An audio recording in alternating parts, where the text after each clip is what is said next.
दुनिया में कई ऐसी अजीबोगरीब चीजें हैं जिनका रहस्य सुलझाना सबके बस की बात नहीं होती। ऐसी ही एक जगह है लेक कैंडी। कजाकिस्तान में मौजूद ये झील बेहद रहस्यमय और रोमांचक है।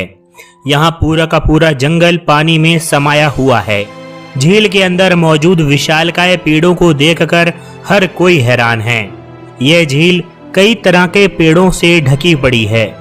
बताया जाता है कि साल 1911 में इस इलाके में भयानक भूकंप आ गया था, जिसकी चपेट में यह पूरा इलाका आया था और इसकी चपेट में जंगल भी आया था और तभी से पेड़ों का विशालकाय हिस्सा आज झील में समाया हुआ है।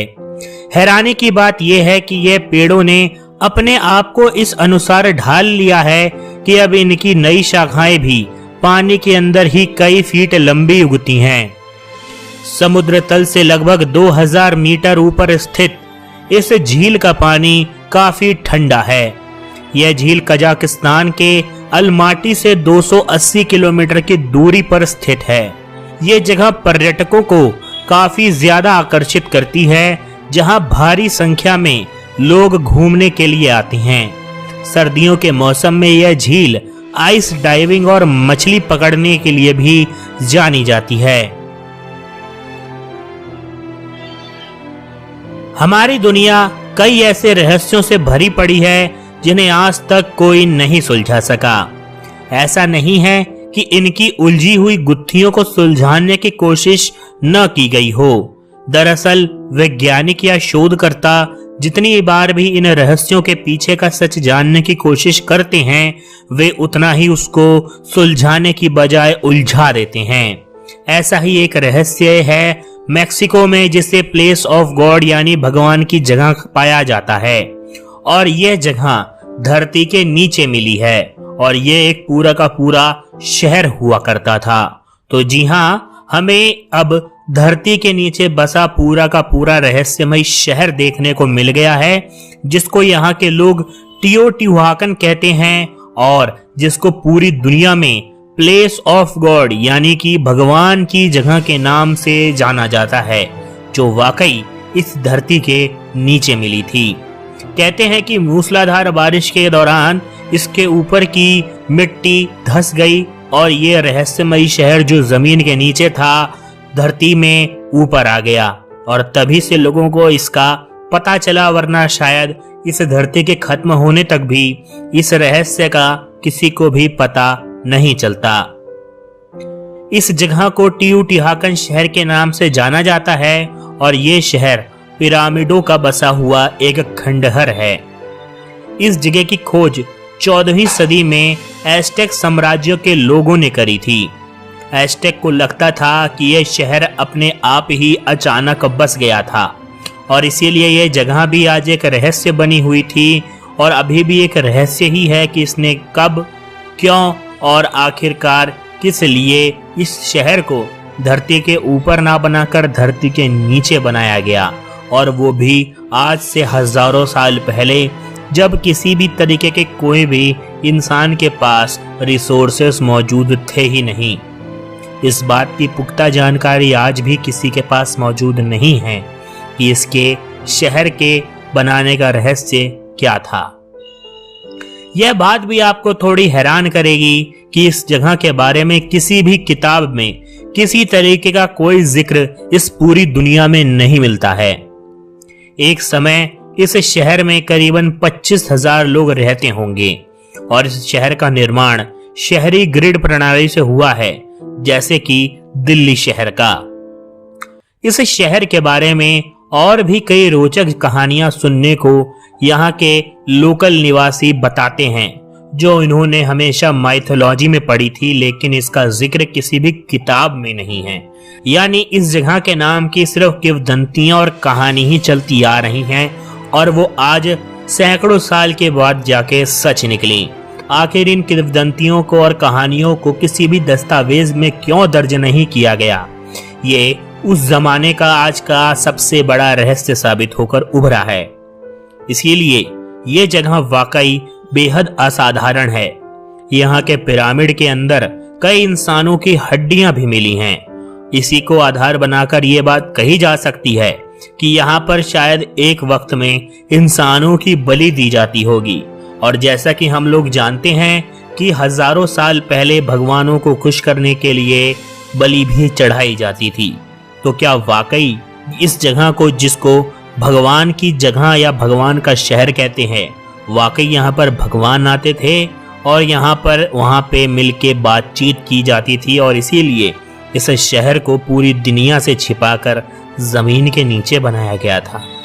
तो क्या उस समय के इंसान इतने सक्षम थे कि वह जमीन के नीचे कोई शहर बसा सकें, या फिर ये भगवान की ही चमत्कार था जो उन्होंने शहर के नीचे अपना एक शहर बसाया? दोस्तों, आपको क्या लगता है, क्या वाकई ऐसा इस धरती पे कुछ संभव है? क्या वाकई हमारी धरती इतनी ज्यादा रहस्यमयी है? आपकी जो भी राय है कमेंट सेक्शन में लिखकर दुनिया के साथ साझा जरूर करिएगा। बम का नाम सुनते ही दिलों में दहशत छा जाती है। ऐसे में अगर पता चले कि युद्ध के समय इस्तेमाल हुए बम आज भी जिंदा हालात में मौजूद हैं, तो जाहिर सी बात है कि आप सब सकते में पड़ जाएंगे। ऐसे ही जिंदा बमों का जखीरा एशियाई देश लाओस में मौजूद है। मगर हैरानी की बात यह है कि यहाँ पर बम पत्थरों में बने मटकों में मौजूद हैं और वैज्ञानिकों के लिए यह घड़े रहस्यों से भरे पड़े हैं। बताया जाता है कि लाओस के शियांग खुआंग प्रांत में 90 से अधिक ऐसी जगहें आज भी मौजूद हैं जहां 400 से भी अधिक पत्थर के जार यानी मटके मौजूद हैं और इन मटकों की ऊंचाई 1 से 3 मीटर तक ऊंची है। साल 1964 से 1973 यानी करीबन 9 साल के बीच वियतनाम युद्ध के दौरान अमेरिकी वायु सेना ने शियांग खुआंग प्रांत में 26 करोड़ से भी अधिक क्लस्टर बम गिराए थे। इनमें से कई बम ऐसे थे जो फटे ही नहीं और वही बम आज भी जिंदा अवस्था में यहां पर मौजूद हैं। पुरातत्व वैज्ञानिकों के मुताबिक रहस्यमय पत्थर के बने यह मटके लौह युग के हैं। हालांकि उस समय में ये क्यों बनाए गए थे, इसका रहस्य आज तक कोई नहीं जान सका है। हालांकि कुछ वैज्ञानिकों का यह मानना है कि शायद इनका इस्तेमाल अंतिम संस्कार के वक्त अस्थि कलश के तौर पर किया जाता होगा। मटकों का अनोखा और रहस्यमय पाए जाने पर इस जगह को यूनेस्को की विश्व धरोहर स्थल में स्थान दे दिया गया है। लाओस के इस जगह को प्लेन ऑफ जार यानी कि जार का मैदान भी कहते हैं। अब आपके मन में यह विचार जरूर होगा कि आखिरकार कोई बम को मटके के अंदर डालकर क्यों फेंकेगा। तो दरअसल दोस्तों, हम आपको बता दें कि युद्ध के दौरान अमेरिकियों ने इसके अंदर बम इसलिए डाला था क्योंकि जब यह बम फटे तो बम के चीथड़ों के साथ साथ यह कंक्रीट के बने हुए जार भी फटे और जिनसे इनका मलबा लोगों को ज्यादा नुकसान पहुंचा सके। जी हां, आपने बिल्कुल सही सुना कि बम से भी ज्यादा नुकसान इसके द्वारा पहुंचाया जा सके और इसीलिए इस बमों को मटकों के अंदर डालकर वियतनाम के ऊपर गिराया गया था। और यहाँ पर 1000-2000 बम नहीं बल्कि करोड़ों बम गिराए गए थे। पानी के कुओं के बारे में तो हम सब जानते ही हैं, लेकिन क्या आपको ऐसे कुएं के बारे में पता है जिससे हमेशा रोशनी आती हो? जी हां, पुर्तगाल के सिंतरा शहर के पास एक ऐसा ही कुआं है जिससे रोशनी निकलती है। इस रहस्यमय कुएं के बारे में बेहद कम लोग ही जानते हैं। इस कुएं में रोशनी कहां से आती है, यह आज तक विज्ञान के लिए भी एक रहस्य बना हुआ है। सिंतरा के पास निकट डॉक्टर रिगारेलिया महल में यह कुआं है।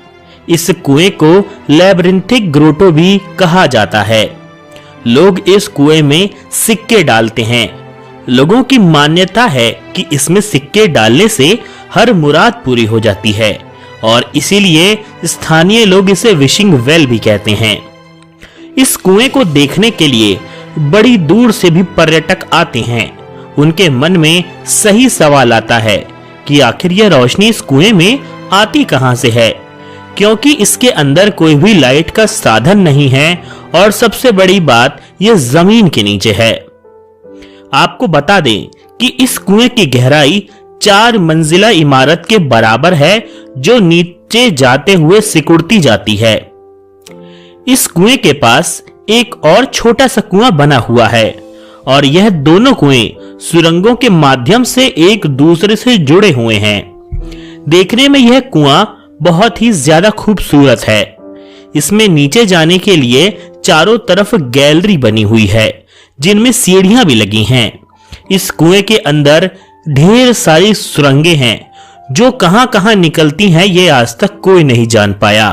वैज्ञानिकों ने इस कुएं में और इस सुरंगों में अपने रोबोट्स भेजे थे, लेकिन वह रोबोट्स भी बीच में जाकर ही बंद हो गए और उनको निकालने के लिए उनके पीछे भेजे गए रोबोट्स भी कभी लौट कर नहीं आए।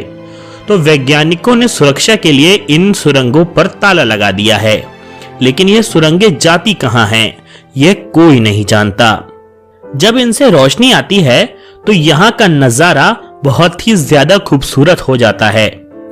देखने में यह कुआं उल्टे टावर की तरह लगता है, जिसके निचले भाग में रेड क्रॉस का निशान भी बना हुआ है।